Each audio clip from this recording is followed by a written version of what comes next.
매일 아침 책 읽기로 하루를 시작하는 행복 습관, 미라클 독서입니다. 오늘 함께 읽어볼 책은 투자의 네 기둥, 윌리엄 번스타인 지음, 박정태 옹김, 굿모닝 북스에서 펴낸 책입니다. 서문. 나는 원래 금융 전문가의 길을 걸을 생각이 아니었다. 대학에서는 화학을 전공했고 의학대학원을 졸업했다. 나 자신도 현직 의사이기는 하지만 투자자로서 의사들의 실력을 평가하자면 아주 형편없는 수준이다. 많은 사람들이 그 이유로 의사라는 직업이 워낙 바쁘고 힘든 일이어서 투자하는 데 따로 시간을 내기 어렵다거나 아니면 자의식이 워낙 강해 전문가들의 조언을 받지 않기 때문이라고 이야기한다. 그런데 실은 두 가지 다 틀렸다. 적절한 투자 기술을 배우는 데는 그리 많은 시간이 소요되지도 않거니와 내 주변의 의사들을 살펴보면 자의식이 그렇게 강한 편이 아니다. 의사란 겸손해야 하는 직업이고 지적으로 올바른 자세를 가져야 한다. 훌륭한 의사라면 누구나 더 많이 알아갈수록 배울 게 더 많아진다는 사실을 잘 알고 있다. 금융 분야에서도 이와 똑같다. 의사들의 투자 실력이 형편없는 진짜 이유는 투자가 의학처럼 과학으로 와닿지 않기 때문이다. 그들이 매일매일 다루는 의학이야말로 진정한 과학이라고 할 수 있다. 모든 의학 정보는 방대한 양의 연구 실험에 의해 뒷받침된 것들이다. 요즘 나오는 신약이나 수술 기법들은 기존의 처방전과 비교할 수 있도록 까다로운 임상 실험을 거친 다음에서야 비로소 빛을 본 것들이다. 한마디로 의사들이란 간단한 감기약조차도 충분한 임상 실험이나 통계적 증거에 의해 뒷받침되지 않는 한 새로이 처방하지 않는다. 대부분의 중요한 임상실험 결과는 뉴 잉글랜드 의학저널처럼 그 내용을 철저히 검증하기로 유명한 정기 간행물에 발표된다. 여기서 중요한 점은 철저히 검증한다라는 것이다. 권위 있는 의학 잡지에서는 해당 분야의 최고 전문가들이 먼저 정밀조사한 내용이 아니면 실지 않는다. 2중, 3중의 심층 조사가 이루어지는 것은 예사다. 아마도 당신이 얼마 전에 치료받은 의사 선생님 역시 이런 훌륭한 의학 잡지를 정기 구독하면서 자기 분야와 관련된 새로운 소식을 접하고 있을 것이다. 하지만 안타깝게도 의사들이 투자를 할 때면 이런 과학적 훈련 방식을 깡그리 잊고 만다. 사실 금융 분야에도 과학적으로 통하는 유익한 읽을거리들이 무척이나 많다. 물론 통하지 않는 것들도 많다. 그런데 이를 전부 무시해버리는 것이다. 저널 오브 파이낸스를 읽는 대신 US 투데이 같은 데 나오는 얘기나 증권 브로커가 들려주는 정보에 귀를 기울인다. 내가 의사를 예로 든 것은 재미있게 설명하기 위한 것이지만 사실 변호사든 엔지니어든 마찬가지다. 정말로 기가 막히는 사실은 금융 전문가라는 사람들조차도 대부분 투자의 과학적 기초, 다름 아닌 이 책에서 다룰 투자의 네 기둥을 도외시한다는 것이다. 첫 번째 기둥, 투자 이론. 투자의 가장 기본적인 전제는 수익과 리스크가 반드시 함께한다는 것이다. 최근 몇 년 사이 많은 투자자들이 뼈저리게 배웠듯이 단기간에 2배로 오르면 단기간에 반토막 날 수도 있다. 900% 상승한 주식은 90% 하락할 수 있는 것이다.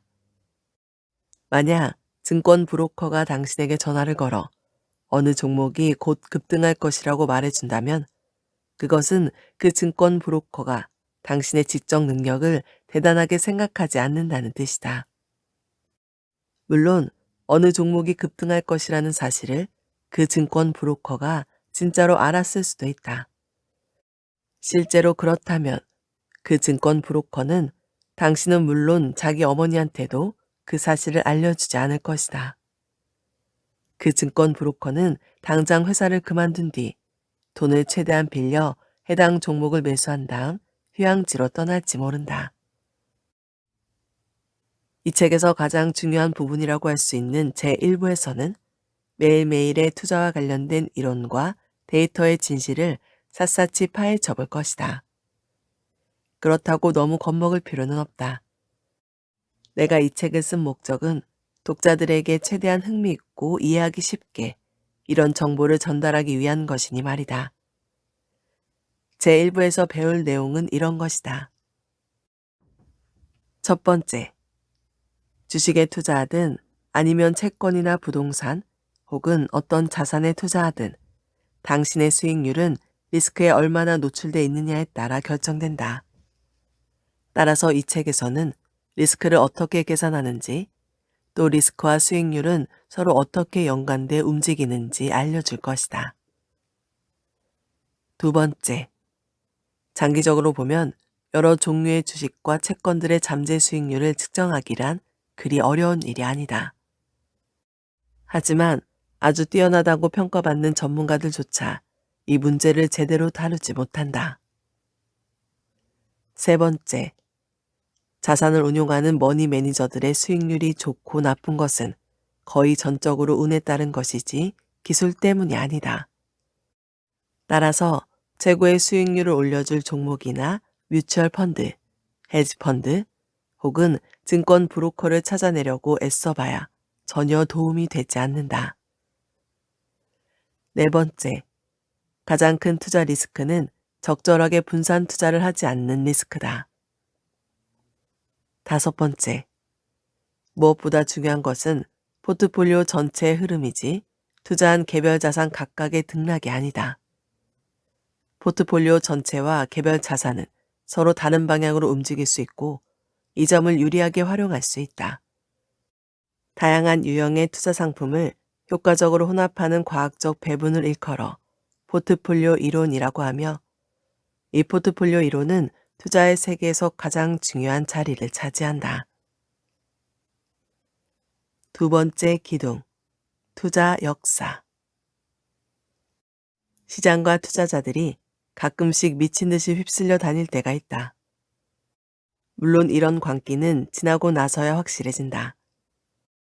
그러나 앞서 발생했던 투기 광풍과 시장 붕괴를 공부한다면 적어도 현 시점이 어처구니 없을 정도로 자산의 가격이 비싸고 리스크도 높은 시기인지 아니면 너무 침체돼 그냥 지나치기에는 아까울 정도로 가격이 싼 시기인지 판단하는데 귀중한 지침을 얻을 수 있다. 닷컴 열풍에 휩싸여 아까운 돈만 날려버린 많은 기업가들이 진작에 1929년의 시장 붕괴 사례를 충분히 공부했더라면 그런 우를 범하지 않았을 것이다. 안타깝게도 투자는 자연과학이 아니다. 사회과학이다. 그 차이점은 이렇다.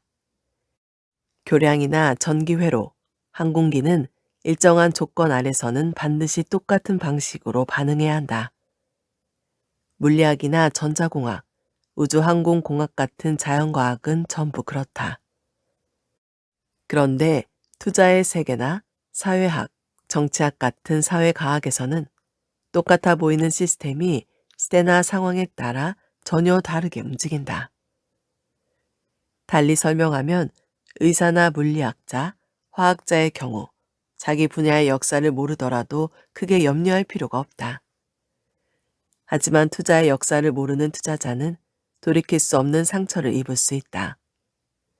바로 그렇기 때문에 투자의 역사를 이해하는 게 꼭 필요한 하나의 전문 영역이 되는 것이다.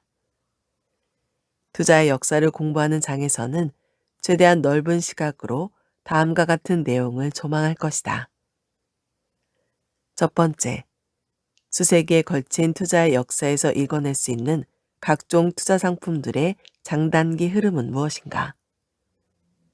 두 번째, 투자 대중들은 언제 그리고 어떻게 심리적인 풍요감에 빠져들었으며 반대로 끝없는 침체의 심연으로 가라앉았는가?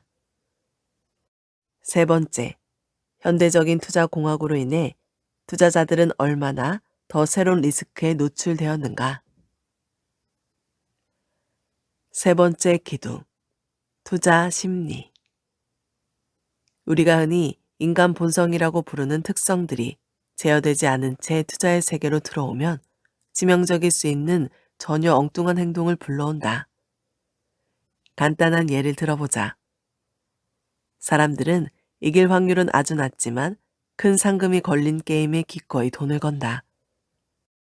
복권의 평균 기대 수익은 1달러당 50센트에 불과한데도 매일 수백만 명의 사람들이 복권에 투자한다.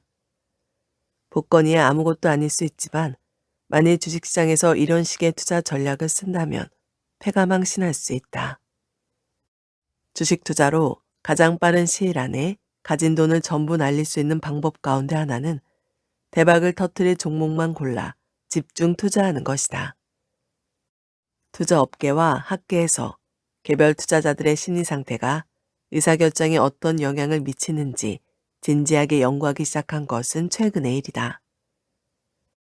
이 책에서는 이 같은 연구의 성과물인 행동금융론의 아주 흥미로운 주제를 살펴볼 것이다. 투자 의사결정에서 가장 자주 저지르는 실수를 어떻게 피할 것이며 모순되는 투자 행동을 하지 않으려면 어떻게 해야 할 것인지도 배울 것이다. 예를 들면 대부분의 투자자들이 이런 행동을 보인다는 점을 알게 될 것이다. 아주 강한 자기 확신을 갖는 경향이 있다. 의도적으로 특정 부류의 주식에 과도한 주의를 기울인다. 비싼 비용을 지불하면서 너무 자주 거래한다.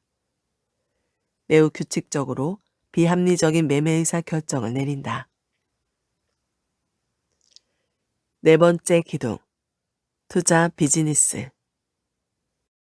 대다수 투자자들이 증권회사나 뮤추얼펀드 회사에 대해서는 아무것도 모른 채 투자를 시작한다. 사실 증권 브로커는 당신의 친구가 아니며 뮤추얼펀드 회사와 당신의 이해관계는 전혀 다르다. 당신은 사실상 거대한 투자업계와 제로섬 게임을 벌이고 있는 것이다. 이 싸움에서 패하면 당신의 귀중한 자산을 잃을 확률은 더 높아진다. 반면 투자 비즈니스의 첫째 목표가 무엇이며 어떻게 운영되는지에 대해 많이 알면 알수록 그만큼 투자 업계와의 싸움에서 당당해질 수 있다. 증권회사와 뮤추얼펀드 회사는 당신의 경제적 삶은 물론 정치적, 문화적 삶까지 규정짓는 공룡 같은 존재가 돼버렸다. 텔레비전을 보면 쏟아져 나오는 이들 기업의 광고를 보면 쉽게 이해할 수 있을 것이다.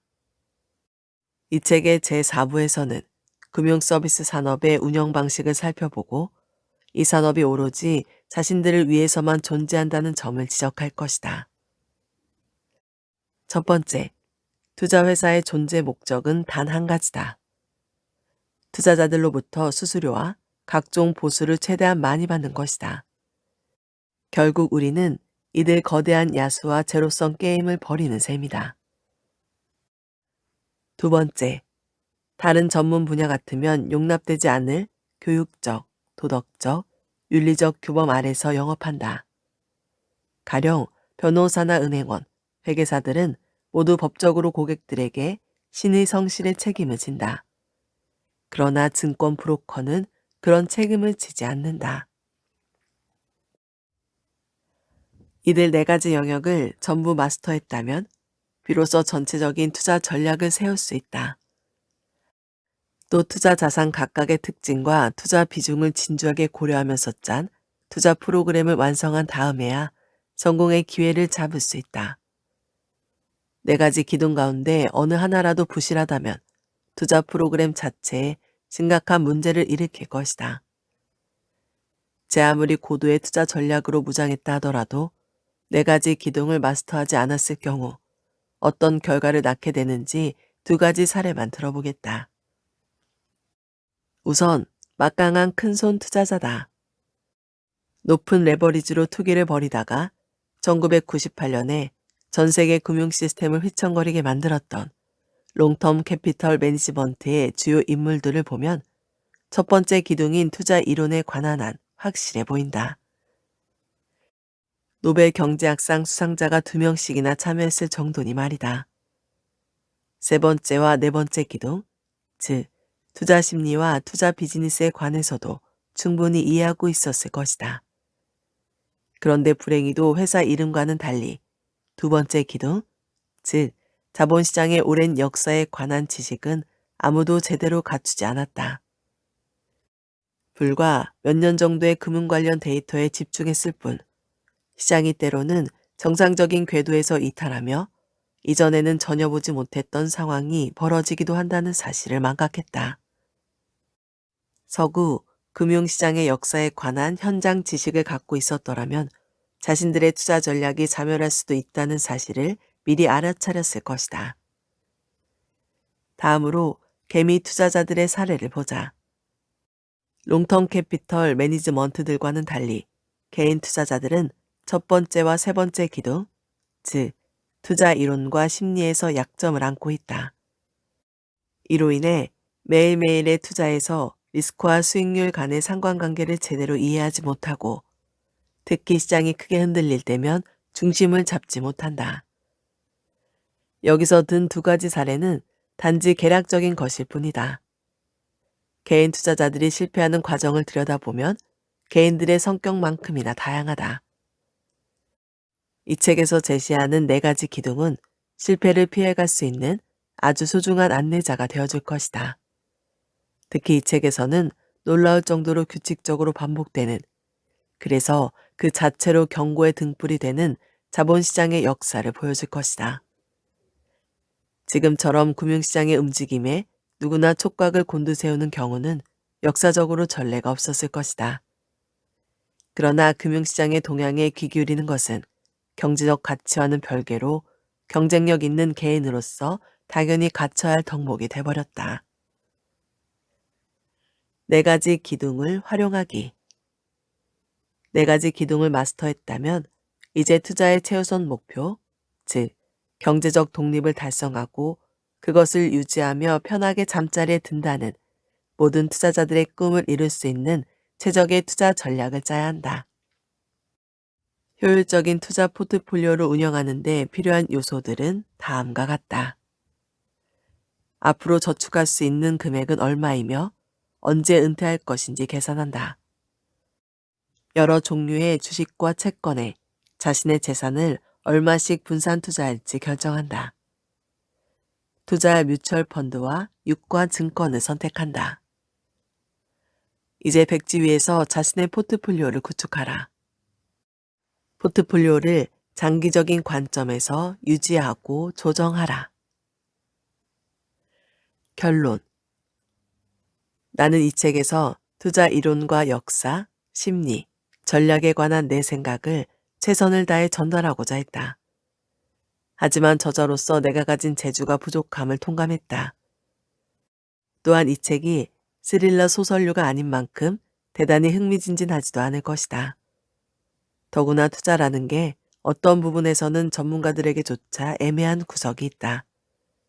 그런 점에서 이 책은 처음부터 끝까지 한꺼번에 읽기보다는 10에서 20쪽씩, 그것도 조용한 아침 시간에 펼쳐보라고 권하고 싶다.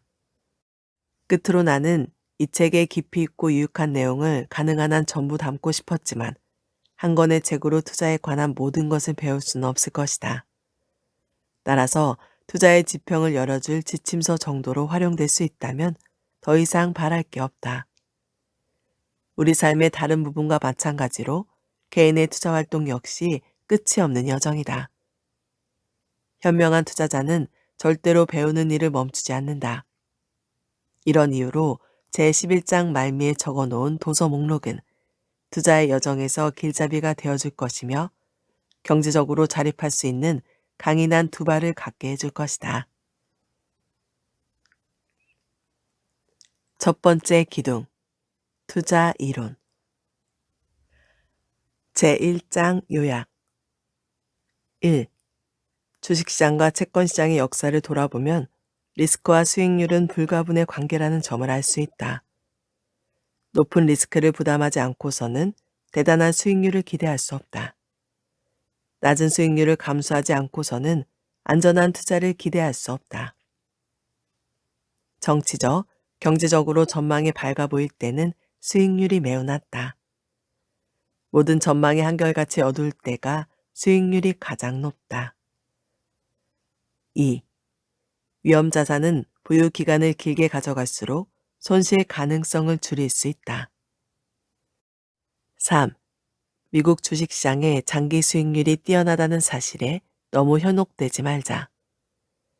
역사적으로 과거 미국은 투자하기에 위험한 나라였던 시기가 더 많았다. 20세기의 상대적으로 높은 수익률은 이를 반영한 것이다. 이제 미국 주식은 보다 확실한 자산이 됐고, 따라서 주가도 올랐으며 미래의 수익률은 불가피하게 상대적으로 낮을 것이다. 제2장 요약 1. 주요 자산의 장기적인 미래 수익률을 추정하는 능력은 개인 투자자가 갖춰야 하는 가장 중요한 투자 기술이다. 2. 주식이든 채권이든 그것이 가져다주는 미래 소득만큼만 가치가 있다.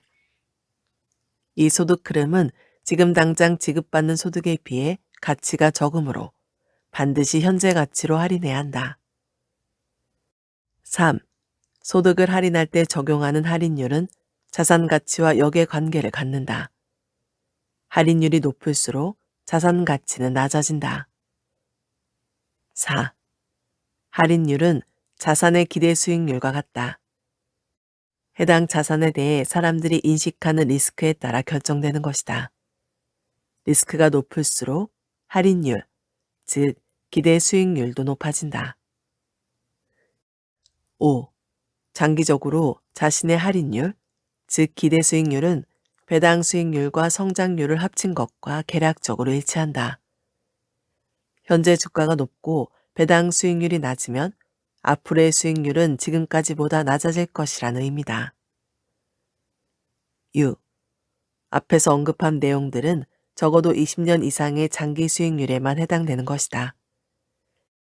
단기적으로 자산의 수익률은 전적으로 투기적 요소에 의해 결정될 수 있으며 예측 불가능하다.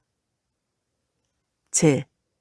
21세기에는 이번 장에서 배운 것처럼 주식 수익률과 채권 수익률이 비슷해질 것이다.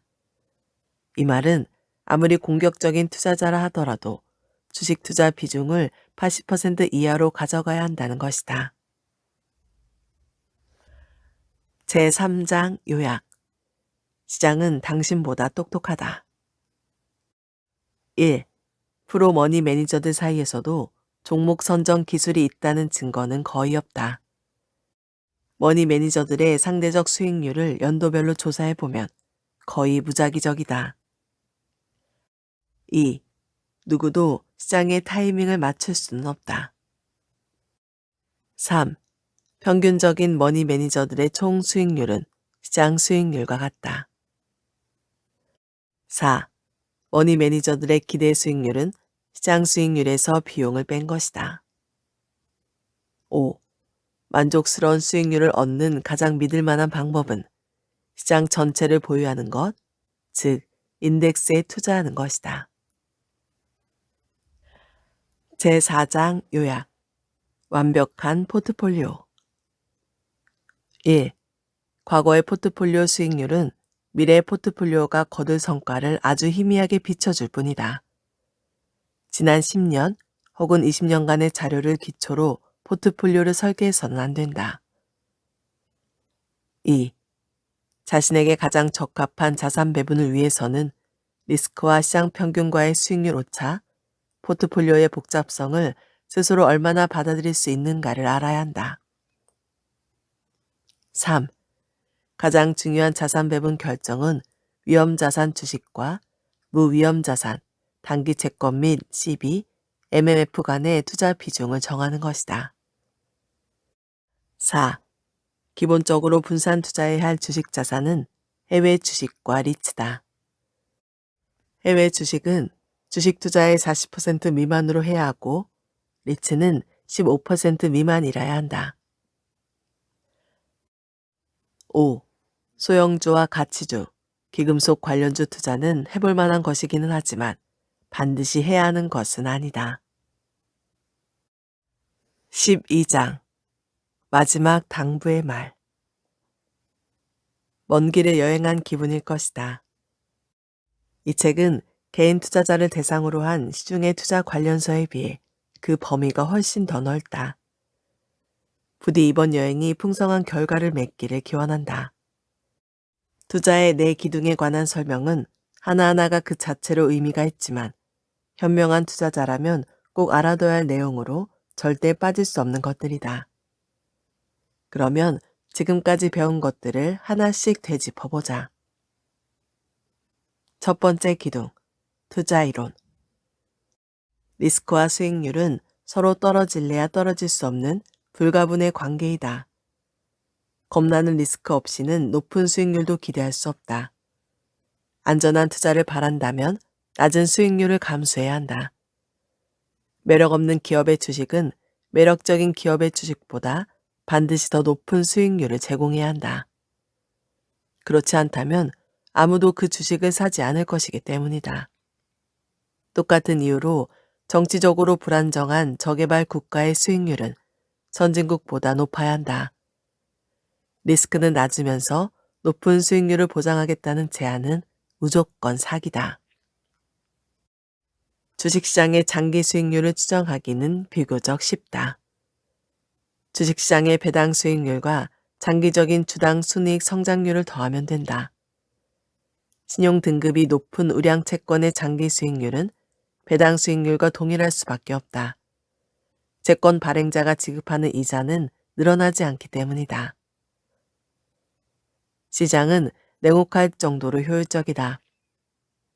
시장은 제 아무리 현명한 개별 참여자보다 더 똑똑하다. 정확한 종목 선정이나 시장의 타이밍을 맞추려고 애쓰는 것은 아주 비싸고 위험하며 궁극적으로는 쓸데없는 짓이다. 시장의 무서운 힘을 길들이는 방법은 인덱스 투자를 통해 시장 전체를 보유하는 것이다. 어떤 식의 포트폴리오 구성이 앞으로 최고의 성과를 가져다 줄지 미리 예측할 수는 없다. 다만 윌셔 5000처럼 범위가 넓은 인덱스에 투자하고 소형주나 외국 주식의 투자 비중을 줄이는 것도 신중한 포트폴리오 구성의 한 방법이다. 자신의 나이와 경제 환경이 양호하고 수익률 오차도 어느 정도 견딜 수 있다면 소형 가치주와 대형 가치주, 리츠를 포트폴리오에 편입할 수도 있을 것이다. 두 번째 기둥, 투자 역사. 투자의 역사는 아무리 배워도 끝이 없는 주제다. 많이 알면 알수록 투자자들을 정기적으로 내리치는 자본시장의 충격에 대비할 수 있을 것이다. 시장은 일정한 간격을 두고 한 번씩 어느 방향으로든 미친 듯이 날뛸 수 있다. 신기술이 경제와 문화를 송두리째 바꿔놓을 것 같고 여기에 편승하면 큰 이익을 챙길 수 있을 것 같은 시기가 있다. 이런 일이 벌어지면 절대로 지갑을 열지 마라. 그런가 하면 하늘이 무너질 것만 같을 때가 있다. 이런 시기는 대개 매수 적기다. 세 번째 기둥, 투자 심리. 당신의 가장 강력한 적은 당신 자신이다. 자신의 종목 선정 능력이나 뮤추얼 펀드 매니저를 고르는 악목을 실제보다 과신할 가능성이 높다. 시장이란 가능한 한 많은 투자자들을 바보로 만드는 것을 유일한 낙으로 삼는 괴물 같은 존재라는 점을 명심해라. 당신의 이웃이나 친구들과 똑같은 자산에 투자했다면 아마도 낮은 수익률을 감수해야 할 것이다. 당신은 사회적 본능에 따라 모두가 보유하고 있는 자산을 갖고 싶어 할 것이고 그렇게 함으로써 수익률은 떨어질 것이다. 성공적인 투자는 아주 고독한 것이다. 최근 5년 혹은 10년간의 투자 수익률은 무시하고 당신이 구할 수 있는 최대한의 장기 데이터에 집중하라. 가까운 사례를 보자. 2001년까지 몇 년 동안 대형 성장주가 아주 높은 수익률을 기록했지만 역사적으로 보면 대형 성장주는 여전히 대형 가치주나 소형 가치주보다 수익률이 더 낮다. 물론 이런 수익률 차이가 앞으로도 계속될 것이라고 장담할 수는 없지만 아주 장기간에 걸쳐 수입된 데이터는 확률적으로 항상 우세하다. 인간이란 없는 패턴을 자꾸만 상상하려고 하는데 이런 욕구를 억제하라. 어떤 유형의 자산이든 수익률은 기본적으로 무작위로 움직인다. 뒤돌아보면 뚜렷해 보이는 패턴이 앞으로 되풀이될 가능성은 거의 없다. 네 번째 기둥, 투자 비즈니스. 증권 브로커가 고객에게 하는 서비스란 은행 강도가 은행에게 해주는 서비스와 비슷하다. 증권 브로커가 두둑한 수입을 올리려면 고객의 계좌에서 수수료와 스프레드를 짜내야 한다. 더구나 증권 브로커들은 투자 지식에 관해서도 아는 게 별로 없다. 이 책을 여기까지 읽었다는 사실 하나만으로도 당신은 어떤 증권 브로커보다 더 많이 알고 있다고 말할 수 있다. 뮤추얼 펀드 회사 대부분의 기본적인 목적은 운용자산을 키우는 것이지 돈을 제대로 운용하는 것이 아니다. 펀드 회사의 소유 구조와 각종 보수 체계를 주의 깊게 살펴보라. 또한 펀드의 보수 비용 비율은 빙산의 일각이라는 점을 명심하라. 신문이나 잡지에 실리는 투자 기사의 99%, 텔레비전에서 방송되는 내용의 100%는 아무런 가치도 없을 뿐만 아니라 오히려 해악이 될 수 있다. 대부분의 금융 저널리스트들은 진지한 분석 기사보다는 이달의 펀드 매니저나 올해의 시장 전략가에 관한 기사를 만들어내는 게 훨씬 더 쉽다는 점을 잘 알고 있다. 이 책에서 전하고자 하는 메시지는 매우 강력하면서도 단순한 것이다. 비교적 적은 노력만 기울여도 최소의 비용으로 넓은 범위의 분산 투자가 가능한 투자 포트폴리오를 설계하고 실행할 수 있다. 이렇게 함으로써 대부분의 프로 머니 매니저들보다 뛰어난 성과를 거둘 수 있다. 긴 가방끈과 행운은 없어도 된다. 성공적인 투자자에게 필요한 덕목은 존 보글이 말한 것처럼 꾸준히 제 갈 길을 갈 수 있는 역량과 자기 수양뿐이다. 투자가 최종 목적지는 될 수 없다. 투자란 계속해서 이어지는 여행길이며 투자 이론과 투자 역사, 투자 심리, 투자 비즈니스가 그 동반자가 돼줄 것이다. 그럼 당신의 여행길이 즐겁고 보람차기를. 오늘 미라클 독서는 여기까지 읽도록 하겠습니다. 오늘도 함께 해주셔서 감사합니다.